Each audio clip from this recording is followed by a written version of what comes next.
कि काबा भी गया जहाँ की ख्वाहिश न गई, काबा भी गया जहाँ की ख्वाहिश न गई, ज़मज़म भी पिया गर्मी ये आतिश न गई, ज़मज़म भी पिया गर्मी ये आतिश न गई। काबा भी गया बुत की मोहब्बत न गई, ज़मज़म भी पिया किब्र नखुवत न गई, ज़मज़म भी पिया किब्र नखुवत न गई। जगतेर श्रेष्ठतम फजिलतपूर्ण जायगा काबा पर्यन्त गेलाम, एखोनो परिचितिर चाहिदा मिटाते पारलाम ना। काबा भी गया जहाँ की ख्वाहिश न गई, जमजमेर मतो श्रेष्ठतम पानी पान करे आसलाम, जार फजिलत हाउजे काउसारेर शरबत थेकेও बेशी। एरपरो आमार अहंकार अहमिका एखोनो आमी विसर्जन दिते पारलाम ना। যাই হোক, হজ আমাদের পরিচিতির চিকিৎসা। 3 নম্বর আমাদের মধ্যে আছে পানি। চোখে পানি, নাকে পানি, মুখে পানি, ঘামে পানি, প্রস্রাবে পানি। পানির স্বভাব কি? পানির স্বভাব হলো হর কুজা পোস্তে আবা জারাওয়াদ, হর কুজা দর্দে দাবা আজারাওয়াদ। যেখানে নিচু জায়গা পানি সেখানে গিয়ে উপস্থিত হয়। বান দিয়েও বাধা দিতে পারবেন না, হয়তো বান ভাঙবে, না হয় ছিদ্র করবে, তাও যদি না পারে চুয়ায়ে চুয়ায়ে হইলেও নিচু জায়গায় গিয়ে হাজির হবে। তার মানে যেখানে সুযোগ পাবো সেখানে আমি নাক গলাবো, আমি হাজির হব। নেতৃত্ব চলবে একমাত্র আমার, হুকুম চলবে একমাত্র আমার, দখল চলবে একমাত্র আমার, অন্য কারো চলবে না। মৌলিক রোগ আত্মার জন্য নেতৃত্বের খাহেশ, এটার চিকিৎসার জন্য আল্লাহ পাক দিয়েছেন রোজা। রোজা খাহেশার চাহিদা মিটায়। গরমের দিন দুপুরবেলা প্রচণ্ড পিপাসা, ঠান্ডা পানি এমনকি শরবতও ফ্রিজে আছে, চাইলে পেট বোঝাই করে পান করতে পারি। রোজা বাধা দেয়, খবরদার, তোমার এই খাহেশ মিটানো যাবে না, এই চাহিদা পূরণ করা যাবে না, তুমি রোজাদার। লম্বা দিন, বিকেলবেলা খুব ক্ষুধা, সুস্বাদু খাবার পাকানো হয়ে গেছে, চাইলে পেট বোঝাই করতে পারি খাবার দিয়ে। রোজা বাধা দেয়, খবরদার, তুমি রোজাদার, সূর্য অস্তের আগে কিছু খেতে পারবে না। চাহিদার চিকিৎসা করে নেতৃত্ব, রোজা নেতৃত্বের চাহিদার চিকিৎসা করে, তাই রোজা একটি স্তম্ভ। 4 নম্বর আমাদের মধ্যে আছে মাটি। মাটির স্বভাব কি? মাটির স্বভাব হলো শামসে চৌমেরদা জমিরা গরম করদ বজমি জুমলা দশহারা বকরদ। সব কিছু মাটির নিজের বানাই ফেলে। এমনকি সৈয়দানা আদম আলাইহিস সালাম থেকে নিয়ে আজ পর্যন্ত অসংখ্য গণিত কোটি মানুষকে মাটি হজম করে মাটি বানাই ফেলছে।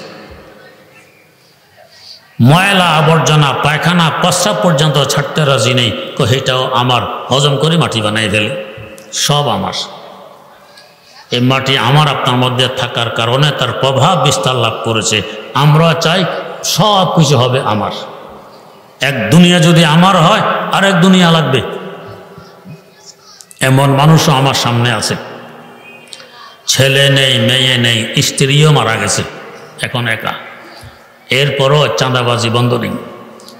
8 তলা বিল্ডিং 2টি বানাইছে, আরও বানায়। মস্তানি চাঁদাবাজি আর বিল্ডিং বানায়। কার জন্য বানায়, কে থাকবে, আল্লাহ ভালো জানে। মাটির কারণে লোভ, কিছু ছাড়তে রাজি নেই, সব আমার। অপ্রয়োজনীয় বস্তু, এটাও আমার। লোভের চিকিৎসার জন্য আল্লাহ পাক দিয়েছেন উল্টা বস্তু, জাকাত। লোভ বলে সম্পদ আমার দিকে আসুক, জাকাত বলে বিপরীত দিকে যাক। উল্টা বস্তু দিয়ে চিকিৎসা। জাকাত দিলে আমরা দেখি সম্পদ কমে। যেমন 1 লাখ টাকা হাতে ছিল, 2,500 টাকা জাকাত দিয়ে দিয়েছি, এখন 2,500 টাকা কমে 97,500 টাকা আমার হাতে আছে। আমার আল্লাহ বলেন তার উল্টা, ইয়ামহাকুল্লাহুর রিবা ওয়া ইউরবিস সাদাকাত। সুদ সম্পদকে ধ্বংস করে দেয় আর সাদাকায় সম্পদ বাড়াইয়ে দেয়। কিভাবে বাড়ায় বলার মতো এত সময় এখন হাতে নেই। দ্বিতীয়ত, সম্পদ বাড়ে তো বাড়ে, এর পাশাপাশি সম্পদ পবিত্র হয়। জাকাত হলো মালের ময়লা। ময়লা সহকারে যদি ভাত খান, উপকার হবে না ক্ষতি হবে? ক্ষতি হবে, পেট নষ্ট হবে, স্বাস্থ্য নষ্ট হবে। পরিষ্কার করে খাবেন, উপকার হবে।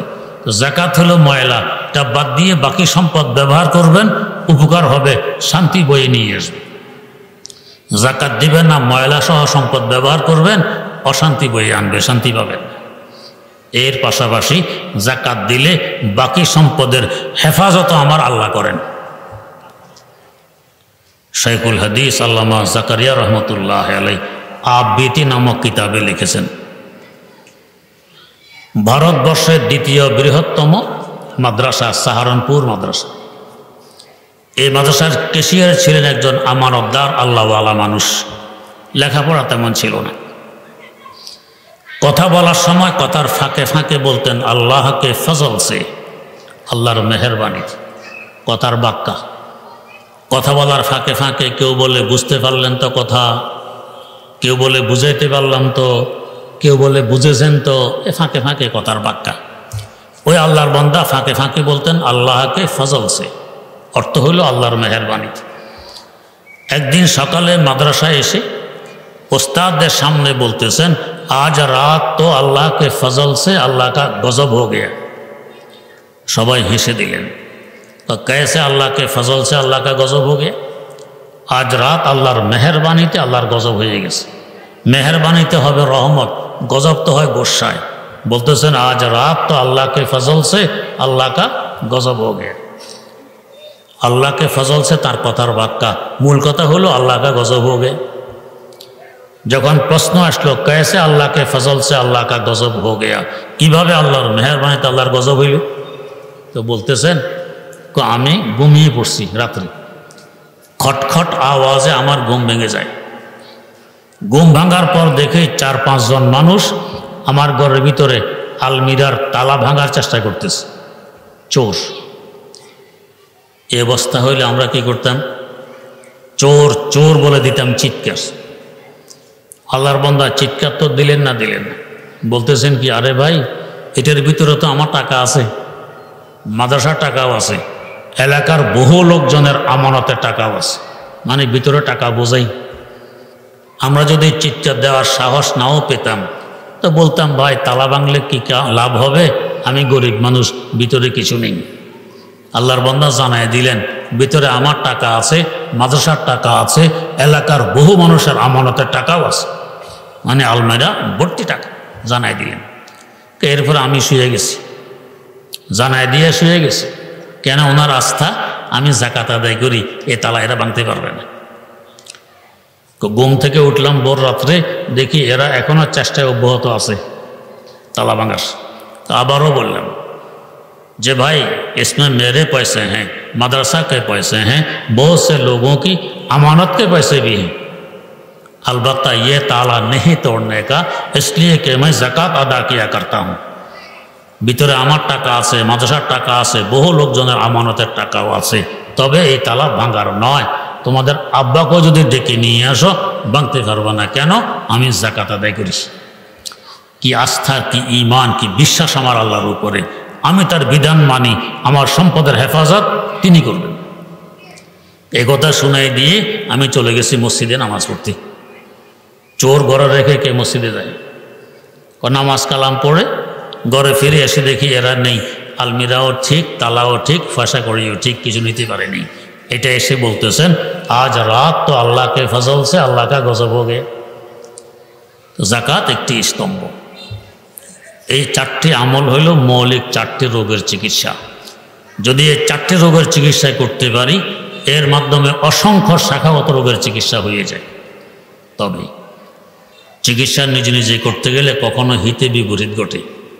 বিজ্ঞ ডাক্তারের মাধ্যমে করাইলে ফলপ্রসূ হয় বেশি।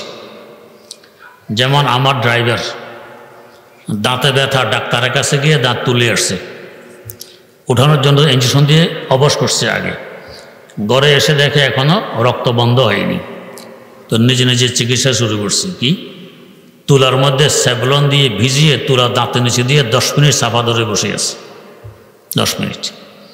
এখন তো ওই জায়গাটা অবশ, বুঝতেছে না কি হয়। অবশ যখন কেটে গেছে, এখন দেখে স্যাভলনে তার ভিতরে চামড়া গোস্ত সব জ্বালাইয়া সারখার করে দিছে।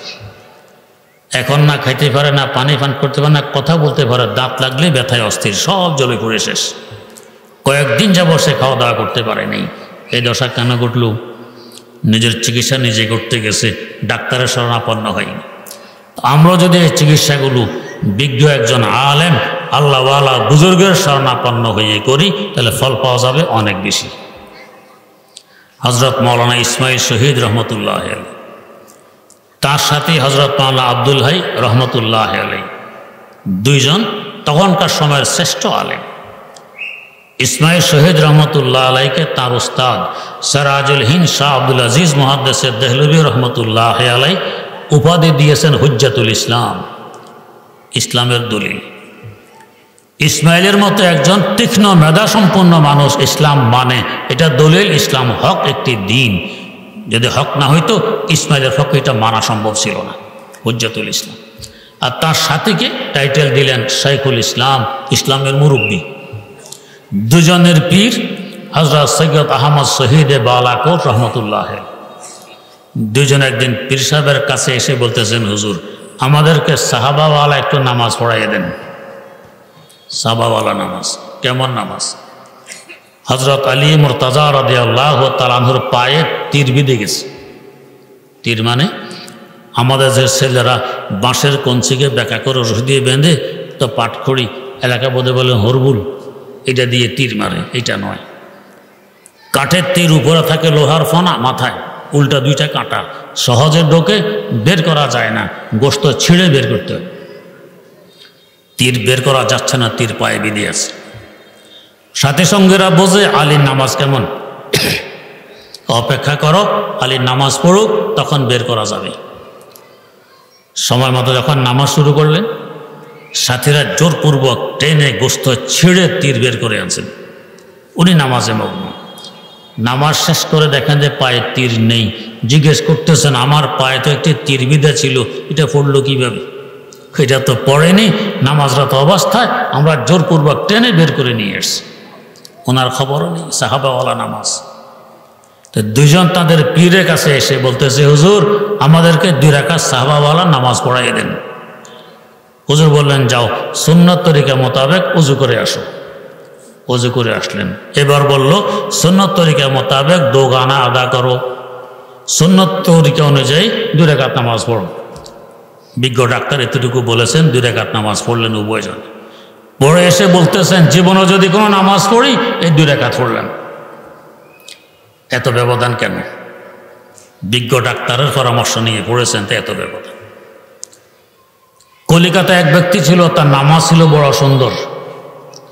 মানুষ বলা বলি করতো, দূর দরাজ থেকে সফর করে তাকে দেখতে আসতো, এই লোকটা সুন্দর নামাজ পড়ে।